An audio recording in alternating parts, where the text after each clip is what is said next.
¿Se imaginan que alguien les contara que van a cometer actos terribles y que además se van a convertir en rey? Todo en la misma conversación. Pues bien, esa es la increíble historia de Hazael, un hombre cuyo sangriento ascenso al poder fue, digamos, predicho hasta el más mínimo detalle. Vamos a meternos de lleno en la vida de este rey, un rey forjado por la profecía. Vale, pues vamos al lío. Todo arranca en Damasco. El rey de Aram, un tal Ben-Hadad, está enfermo. ¿Y qué hace? Pues envía a uno de sus hombres de máxima confianza, Hazael, a que vaya a consultar al profeta Eliseo. Parece una misión sencilla, ¿verdad? Una simple pregunta sobre la salud del rey. Pero atentos, porque esa pregunta va a desatar una de las profecías más dramáticas y personales de toda la Biblia. A ver, hay que ponerse en situación. Llega Hazael, se presenta ante Eliseo, le da unos regalos, lo típico, y le hace la pregunta de su rey. Pero Eliseo, en lugar de responder, se le queda mirando, fijamente, con una intensidad de esas que incomodan, ¿sabéis? Y de repente, sin más, se echa a llorar. Claro, Hazael se queda a cuadros, totalmente confundido, y no le queda otra que preguntar, pero ¿por qué llora mi señor?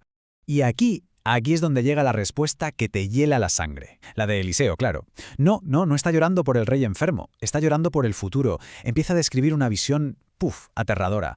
Le dice a Hazael que va a quemar fortalezas, que va a matar a los jóvenes a espada, que va a estrellar a los niños y abrir en canal a las mujeres embarazadas. Una profecía de una brutalidad que sinceramente es difícil de imaginar. La reacción de Hazael, como es lógico, es de shock total, de incredulidad, de horror. Le suelta: «Pero, ¿qué es tu siervo sin un perro para hacer algo tan tremendo?» O sea, lo que está diciendo es: «Pero si yo no soy nadie, soy un don nadie, un simple funcionario». Se ve a sí mismo como incapaz de cometer esas atrocidades. ¿Cómo iba él, un perro, así se autodenomina, un humilde sirviente, a llevar a cabo una carnicería de ese calibre? Y aquí, justo aquí, está la clave. La pieza que lo cambia absolutamente todo. Eliseo le da la respuesta a su propia pregunta. Básicamente le dice: no. No harás estas cosas como un simple siervo.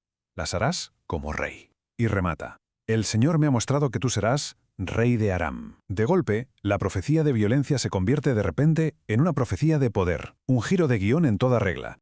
Pero un momento, porque este destino para Hazael no se decidió ahí, en ese instante. Para entender de dónde sale todo esto, tenemos que echar la vista atrás, hay que retroceder en el tiempo, a una montaña, a una cueva, y al profeta Elías, que era, ni más ni menos, el mentor de Eliseo.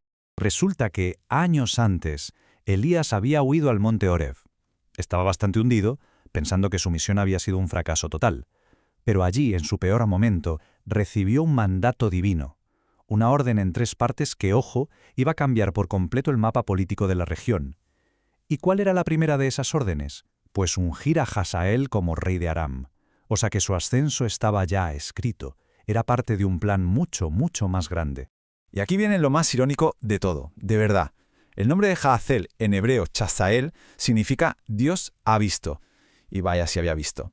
Está claro que Dios había visto todo su futuro, su ascenso sangriento, su papel como una especie de instrumento de juicio. Lo había visto todo mucho antes de que el propio Hazael pudiera ni siquiera empezar a imaginarlo. Venga, volvemos a Damasco. Con la profecía todavía zumbándole en los oídos, Hazael deja a Eliseo y vuelve al palacio. Ahora mismo tiene 2 certezas en la cabeza: que el rey va a morir y que él va a ocupar su trono. La pregunta del millón es: ¿se sentará a esperar a que el destino haga su trabajo o va a tomar las riendas él mismo? Y aquí es donde vemos la doble cara de Hazael. De cara a la galería le miente al rey Ben-Hadad, le da falsas esperanzas, le dice que se va a recuperar. Pero en privado, al día siguiente, decide acelerar un poquito la profecía y no usa una espada ni veneno, no. Elige un método silencioso, cercano y brutal. Coge un paño grueso, lo moja en agua y asfixia a su señor. La frase que lo resume todo es simple, directa y te deja helado. Y Hazael reinó en su lugar. Ya está. Con un único acto de traición y asesinato, la primera parte de la profecía se ha cumplido. El siervo, ese que se llamaba a sí mismo perro, ahora es el rey, y el tablero ya está preparado para que se cumpla el resto de la terrible visión de Eliseo. Bueno, y una vez que se sienta en el trono, el rey Hazael no pierde el tiempo, Se convierte punto por punto en aquello por lo que había llorado Eliseo. Su reinado se puede definir con 2 palabras: guerra implacable. Una opresión constante contra sus vecinos, sobre todo contra Israel. Y si miramos la cronología, es que es alucinante. Hazael no fue un problemilla pasajero, no.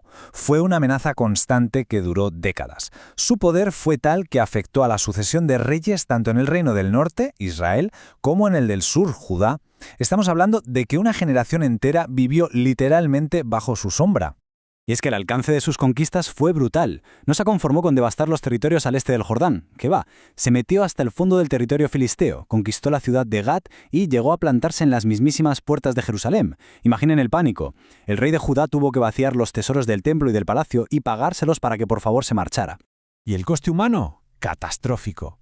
Después de todas sus campañas, ¿saben qué le quedó al ejército de Israel? Pues casi nada. 50 jinetes, 10 carros y apenas 10.000 soldados de infantería.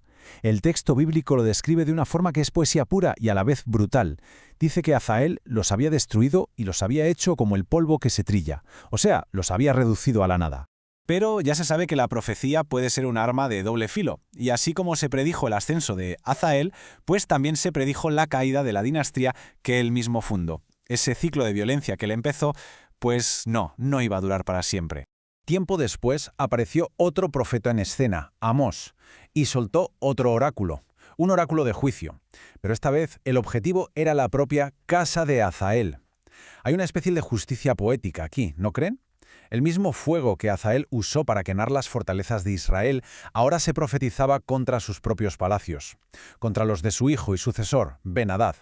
Al final, el punto clave es que el círculo se cierra por completo. Fíjense, el propio Eliseo, ya en su lecho de muerte, profetizó que el rey de Israel por fin derrotaría a Aram.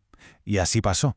El hijo de Hazael, Ben-Hadad, fue derrotado 3 veces seguidas y perdió todas las ciudades que su padre había conquistado con tanta sangre. La dinastía que se forjó con un asesinato empezó a desmoronarse. Y todo esto nos deja con la gran pregunta en el aire. La profecía le enseñó a Hazael un posible futuro, un camino, pero ¿le obligó a andarlo? ¿Fue solo un peón en un gran juego divino, sin capacidad de decisión?